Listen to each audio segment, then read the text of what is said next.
Bonjour! Dans cette vidéo, nous allons expliquer ce qu'est l'école de vie et vous donner quelques conseils pour appliquer cette vision. Nous commençons par qu'est-ce que l'école de vie?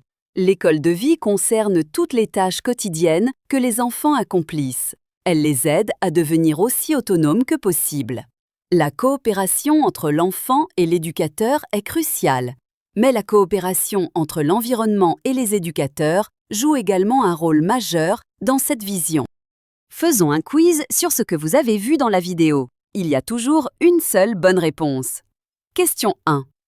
Selon la vision de l'école de vie, qui joue un rôle important dans le développement de l'enfant? A. Seulement l'enseignant. B. Seulement les parents. C. L'enfant, l'enseignant et l'environnement. D. Uniquement les thérapeutes professionnels.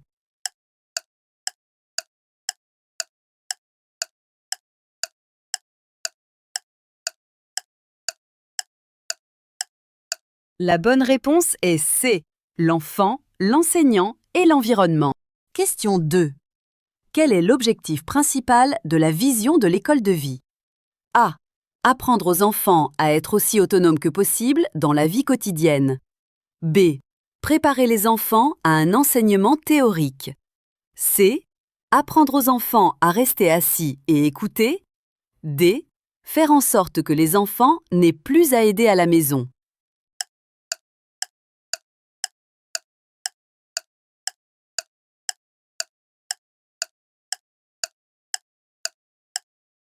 La bonne réponse est A.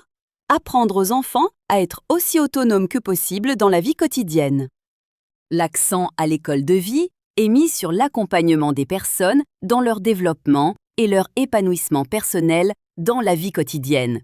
Il ne s'agit pas d'un enseignement théorique, mais d'apprendre en faisant, en parlant et en ressentant. L'école de vie ne s'arrête pas à la porte du centre. Ce que les enfants y apprennent, ils le ramènent à la maison. Par exemple, s'ils apprennent à balayer au centre, l'idée est qu'ils essaient aussi de le faire chez eux. Faisons un quiz sur ce que vous avez déjà vu. Il y a toujours une seule bonne réponse. Question 1. Selon la vision de l'école de vie, quelle est la manière la plus importante pour les enfants d'apprendre? A. En suivant des instructions sur papier. B. En faisant, en parlant et en ressentant dans la vie quotidienne. C. Par un enseignement théorique dispensé par des enseignants. D. Par des tests et des évaluations.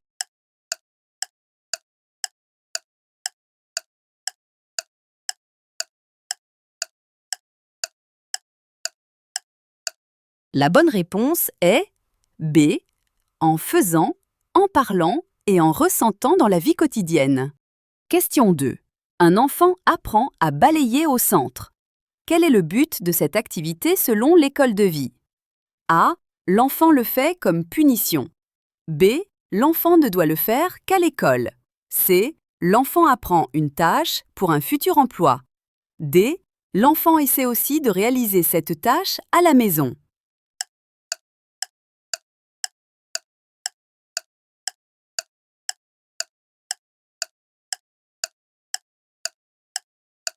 La bonne réponse est D. L'enfant essaie aussi de réaliser cette tâche à la maison. C'était la définition de l'école de vie. Cela peut sembler difficile. C'est pourquoi nous voulons vous donner quelques conseils pour mieux appliquer la vision de l'école de vie. Voyons quelques conseils. Gardez-les à l'esprit. Ils résument rapidement et répètent ce que vous avez appris. Conseil 1. Offrir de la structure et de la routine. Utilisez des règles claires et des routines quotidiennes fixes pour offrir aux enfants de la structure et de la prévisibilité. Cela crée un sentiment de sécurité et favorise l'autonomie et l'apprentissage. Conseil 2. Faire de l'école une communauté. Les enfants, les parents et le personnel doivent être impliqués. L'apprentissage se fait ensemble. Discutez et consultez vos collègues. Parlez aux parents de leur enfant. Impliquez les parents dans les activités du centre. Conseil 3. L'apprentissage guidé se fait étape par étape. Soyez patient. Les enfants ont besoin de temps, de pratique et de répétition pour apprendre. N'attendez pas de progrès rapides. Soyez patient et fixez de petits objectifs réalistes. Conseil 4. Récompensez les bons comportements. Donnez immédiatement de compliments simples ou de petites récompenses pour un bon comportement. Pas petites victoires sont aussi un dans la bonne direction. Conseil 5. Confiez des responsabilités aux enfants. Faites-leur réaliser des tâches comme aider à ranger la classe, arroser les plantes ou aider un camarade. Conseil 6. Un enfant peut apprendre plus lentement. Soyez patient. Le développement se fait par petites étapes. Soyez patient. Conseil 7. Discutez et consultez avec vos collègues. Ce que vous ne voyez pas, quelqu'un d'autre peut le voir. En observant ensemble et en partageant vos expériences, vous obtenez une vision plus complète. Conseil 8. Adoptez une approche bienveillante. Cela garantit un environnement sûr pour l'enfant et plus de possibilités pour lui de grandir et d'apprendre. Nous allons revoir brièvement les conseils. 1. Offrir de la structure et de la routine. 2. Faire de l'école une communauté. 3. L'apprentissage guidé se fait étape par étape, soyez patient. 4. Décompenser les bons comportements. 5. Confier des responsabilités aux enfants. 6. Un enfant peut apprendre plus lentement, soyez patient. 7. Discutez et consultez avec vos collègues. 8.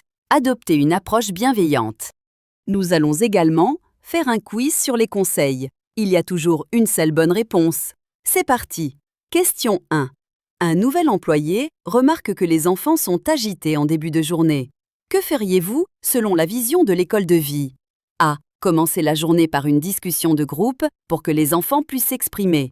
B. Introduire une structure quotidienne fixe pour que la journée soit prévisible. C. Leur faire regarder une vidéo pour démarrer en douceur. D. Commencer immédiatement par des moments d'apprentissage pour capter leur attention.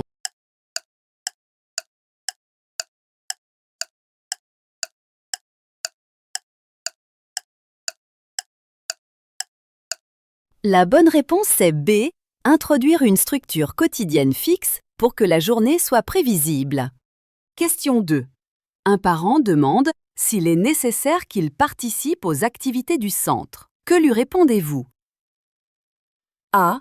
Seulement si son enfant se comporte mal, les parents seront impliqués. B.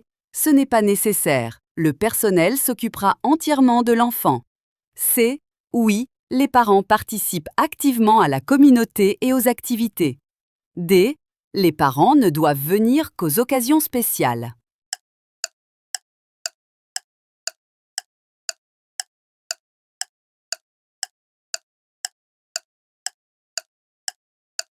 La bonne réponse est C. Oui, les parents participent activement à la communauté et aux activités. Question 3. Un enfant a aidé à nettoyer pour la première fois. Quelle est la meilleure réaction selon l'approche de l'école de vie? A. Faire une évaluation formelle à la fin de la semaine. B. Donner immédiatement un simple compliment ou une petite récompense. C. Attendre que l'enfant le fasse plus souvent avant de dire quelque chose. D. Ne rien dire. Le bon comportement doit aller de soi.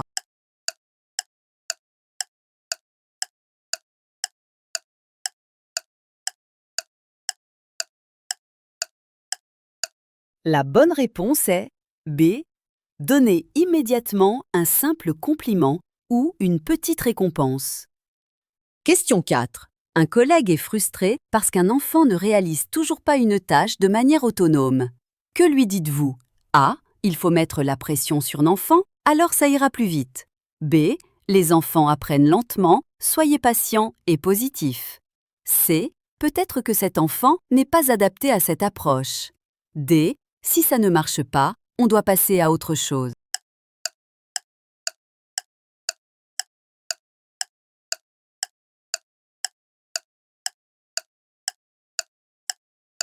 La bonne réponse est B.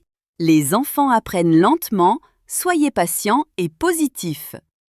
C'était notre vidéo sur l'école de vie. Merci de l'avoir regardée. Nous espérons que vous avez maintenant une idée claire de ce qu'est l'école de vie et que vous êtes inspirés pour utiliser cette vision. Discutez de cette vidéo avec votre coach et vos collègues expérimentés.